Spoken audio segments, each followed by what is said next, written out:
This is my attempt to explain why university tech transfer office economics seem kind of strange sometimes. You'll hear a statistic that in our industry in tech transfer, something like 14% or so of offices are financially profitable. They're actually in the black, meaning that overwhelmingly tech transfer is viewed as a cost center and it's losing money. But that might not actually be realistic. And here I'm going to show you why. So here's a slide deck. Slide number one is giving the basic idea. The way tech transfer is set up at every university that I know of is that when a technology succeeds, so it brings in revenue to the university, a certain percentage goes to inventors. I have 45% up there because that's what it is at my school, but it varies. It's probably mostly between, say, 30 and 50%, but a huge portion, like almost half in many cases of revenue right off the top, is going to go out to inventors. And well, not quite off the top. Patent costs will come out first in most cases, then to inventors. So this funnel kind of shows what's happening. You have some number of technologies coming into your office each year. So professors invent things in their labs, they give them to the tech transfer office. And the typical expectation, especially for deep tech sort of technologies, is that some sort of patent protection will be sought. So the tech transfer office is going to front the money for patent protection with all the legal fees, filing fees, everything that goes into that. So essentially, 100% of the technologies you receive will cost money. Will require an initial investment. Of those, some portion will get licensed. And if I remember correctly, in the industry, the average is about 25%. So about 1 in 4 technologies will be licensed. It's harder to get data on what percentage of licensed technologies actually make money. And some of the licensed technologies end up being quite expensive. So we'll discuss that in the future, but in a minute here. But of the ones that get licensed, whatever revenue comes to the university, first, almost half is going to go to inventors, and then some segment of the remaining amount will go to fund tech transfer. So you can see why on paper, it would be almost impossible for tech transfer to ever look profitable. In fact, I calculated one time the return on investment for tech transfer would have to be greater than, you'd have to be operating more efficiently than, say, Amazon or Microsoft or any other major publicly traded company in order to look profitable. I will say my office typically is profitable and things have gone pretty well for us, but it's a challenge. And so we're going to talk through some of the reasons. And these are AI generated slides. So the metaphor on this particular page doesn't make a lot of sense to me, but the basic idea is correct, which is that tech transfer is often looked to as a revenue center. There's some public policy debate going on right now where some politicians are talking about tech transfer as if it's a source of huge wealth. And sometimes even like I've experienced this too, where we might have a single technology that does really well. And then I'll get calls from businesses and things asking if we can invest in their projects because people have this idea that now there's, sacks of cash sitting around in tech transfer. But I'm not aware of an office where that's the case.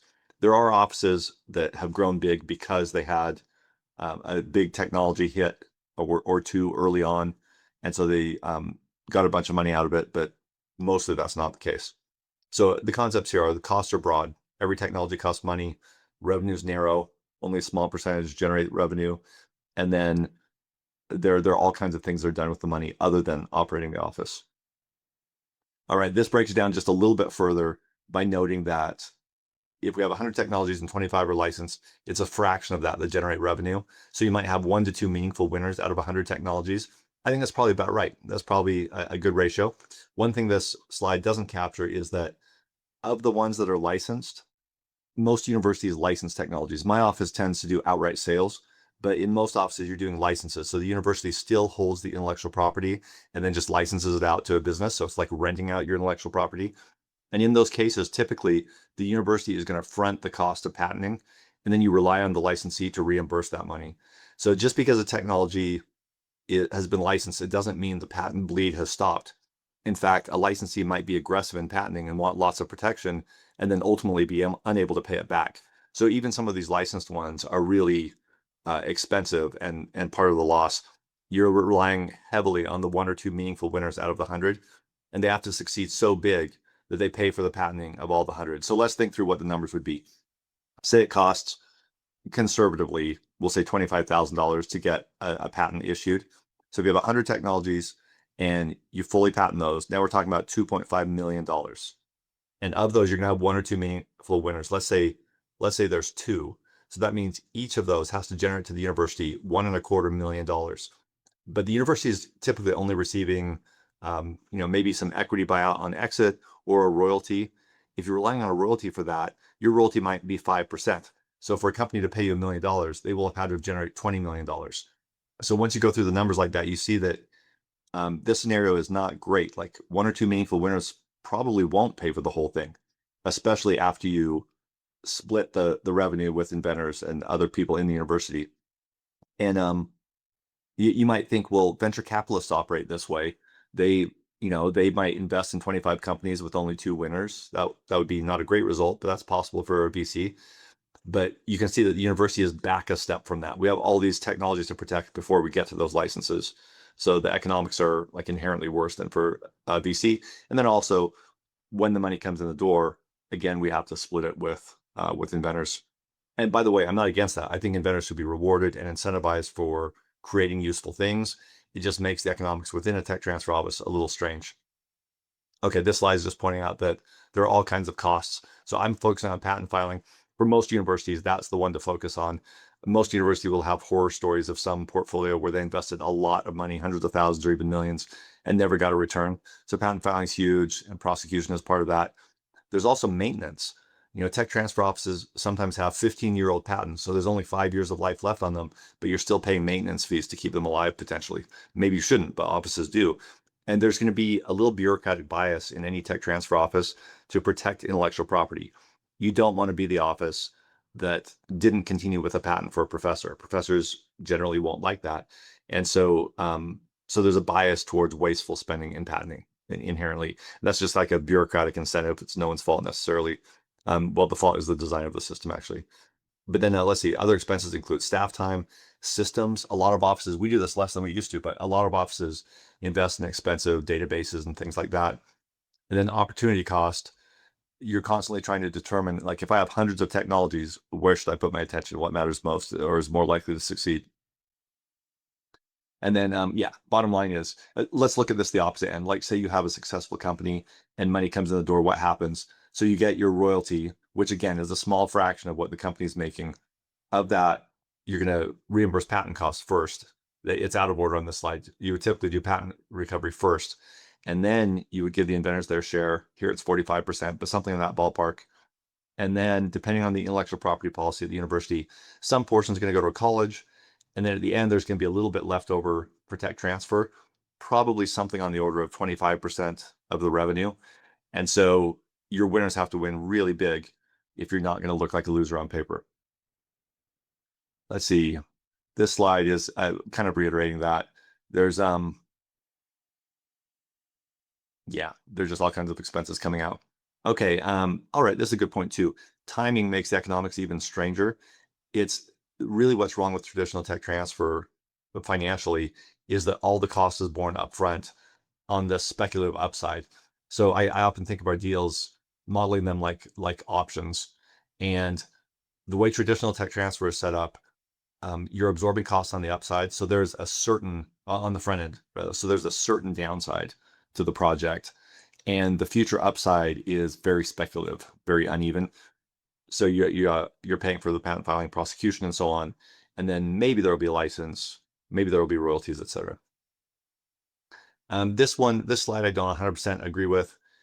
It's talking about what the office does or does not control. So that's an issue to think about with tech transfer. You're going to be held accountable for the results, the commercialization results, but how much of it do you control?